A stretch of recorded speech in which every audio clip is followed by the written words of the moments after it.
What is up, everybody? Here we are again with another huge news and fact roundup covering everything Breath of the Wild related. In some of our last videos, Aonuma gave several facts about where Breath of the Wild takes place on the official timeline. We had a few analysis videos covering all of the news trailers and much more. So check those videos out if you haven't already after this one. Links to everything will be in the description and in the pinned comment. In today's video, we'll be covering Breath of the Wild news, as always, such as another hint where the game takes place on the official timeline, details released during new interviews, spoilers, and more, as well as a bit of important Switch news. So thank you for your interest in this video, and I hope you enjoyed as much as I have. Make sure you like and subscribe so you don't miss out on future Nintendo news and analysis videos, and be sure to leave your thoughts in the comments below, as well as anything that I may have missed. And if I use it on a future video, I'll be sure to give you a shout out and credit you for bringing it to my attention. And with all of that out of the way, let's get started. First, we have a new Breath of the Wild trailer from France, but sadly, unlike the TV spots and commercials for the English and Japanese audiences, it doesn't contain anything new, just the same scenes we've previously seen. So we won't be covering it, but it still may be worth checking out if you're a French speaker. Next, we have a quick interview between Aonuma and Looks Like Link on YouTube. Here's a quick breakdown of everything. Players cannot change Link's name this time, so everyone will be Link. This is probably due to the voice acting, whereas having all of the voice actors just say Link wouldn't take that long, but having to program in tons of different names would have been a lot more expensive. Only the characters that are relevant to the story will have voice acting.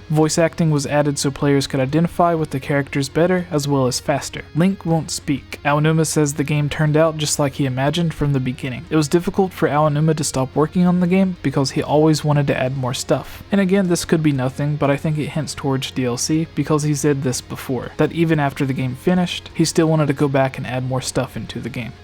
So perhaps we'll see that in some form of DLC, since, as we'll get to later, Nintendo mentions they want to give a huge push to their online systems. At number 3, we have a quote from Miyamoto talking about the wildlife in Breath of the Wild, where he says, "I really love all of the animals in the world. Even with the horses, you really get to know the horse, and raise them and ride them. And even with the other animals, you can just view them, or if you get hungry, you might have to hunt them. You have that choice. And even when you look up at the sky, you see birds on their way somewhere, and it's fun to think, where are they going to end up? Where are they going?" Nintendo released a statement saying that every style of weapon will have their own unique feel, so the hammer, axe, sword, spear, and so on will have their own unique animations. So swinging and using a sword will feel completely different than swinging an axe or a hammer. Then they say no weapon in the game will be invincible. The game has a new gameplay mechanic that will please Minecraft fans. Although not new to the series, we can mine rocks and sell them for rupees or use them for crafting. If you remember, some of the recent Zelda games like A Link Between Worlds also have a similar mechanic. So it'll be interesting to see how much this ideal has been expanded on in this new entry. Something completely amazing and completely unnecessary at the same time,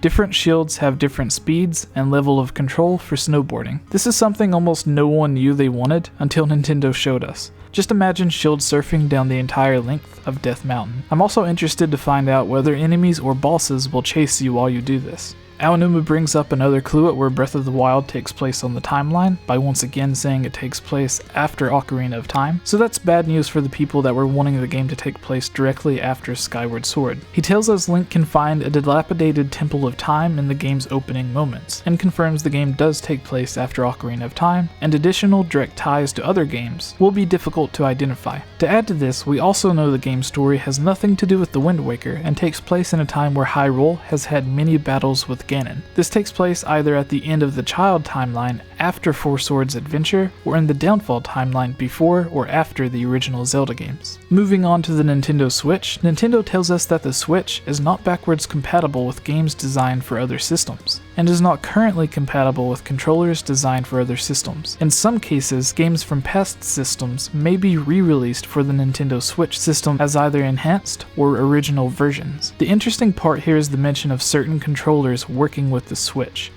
Obviously, what comes to most people's minds first is use of the GameCube controller for when Smash Bros. On the Switch is released.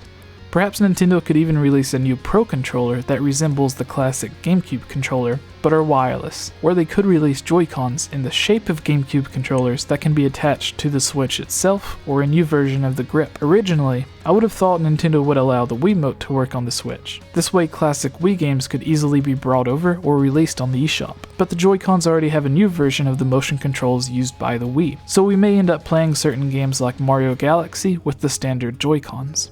We also have a hint at more games being ported over or enhanced on the Switch. So far we have Mario Kart, the rumored Pokemon Stars, and Smash Bros. But what else would you like to see ported over? Let me know what you would like to see in the comments below. Nintendo during another interview says online play with the Switch is going to be something that's key to the business. We know Nintendo is going to be pushing their paid online service with the Switch and or even adding online multiplayer to Super Nintendo games. It would be interesting though if Nintendo started adding online multiplayer to other classic games as well. I can think of several NES, Nintendo 64, and GameCube titles that would be perfect for online multiplayer. Mario Kart 64, Smash Bros. Melee, and The Legend of Zelda 4 Swords Adventure, which was a fantastic game that not a lot of people were able to experience, due to everything needed to actually play the game. So adding online to it would be a great way to add new life to the game. With the big push in online, perhaps future franchises that never had online will now have it.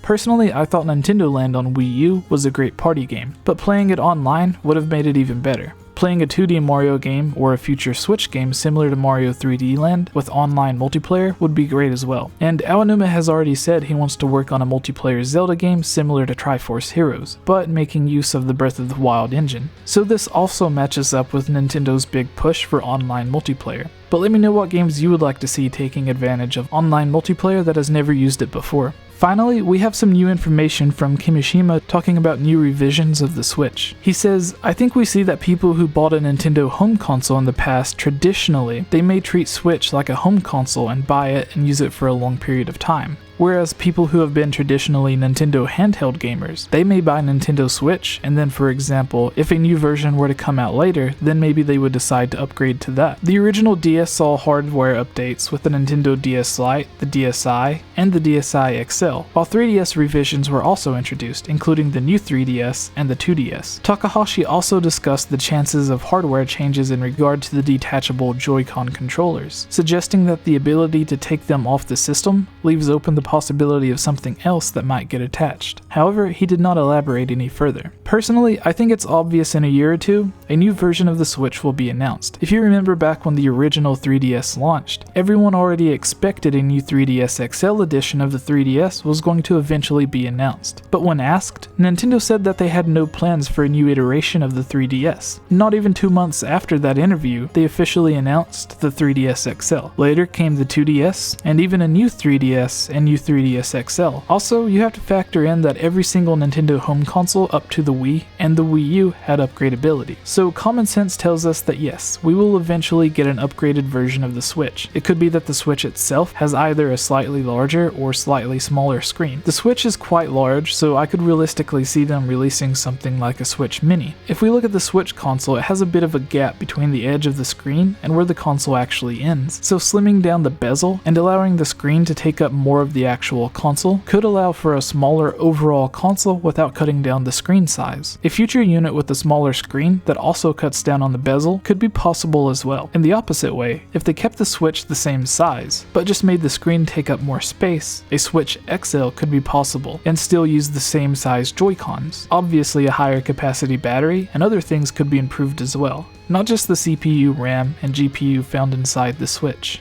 It could be that the Switch itself stays the same, and the upgrade comes in the form of the dock. Instead of releasing a brand new console for $200 or $300, they could release a new dock for around $150 or even cheaper that provides additional RAM and a second or more powerful GPU. Keep in mind that a better CPU and GPU doesn't just mean we get a higher resolution and higher frame rate. Yes, the Wii U version of Breath of the Wild runs at 720p and the Switch version runs at 900p. That does make a difference, and playing it at 4K and 60 frames per second would be even better. But that isn't the only improvement that can be made with better hardware. I actually have another video that would be linked in the description, the top pinned comment, and at the end of this video that goes more in depth on this and uses interviews from Nintendo and other companies as an example to explain what I mean. Most notably from Nintendo, the Zelda series on Nintendo 64, the GameCube, Wii, and even the Wii U have been held back by the limitations of the consoles themselves, and the full vision of the developer wasn't able to be fully realized due to the console being not powerful enough to bring their ideals and concepts into a working game. Again, examples of this from interviews will be in the link linked video. What's up everybody, really quick before we get to the usual end slate, I wanted to mention a quick update for this channel. I'm trying to bring together a few new series other than the usual discussions and news videos that we do. I would like to bring quality reviews, let's plays, do more live streams, a top 10 series, and more analysis videos. However, to do this I need your help. Between being a new father, YouTube, and my real job, I don't have the time to work on all of these videos. So I'd like to bring on other people who can help out from time to time, like Sasizi and others who have helped host and edit videos before. To make this all happen and to get awesome rewards for yourself, head over to patreon.com/gameoverjesse where you can get shoutouts and videos, join our group Discord and chat with us whenever you want, be a guest on some of our videos, and much more. If you haven't already, please like, subscribe, and leave your thoughts in the comments below.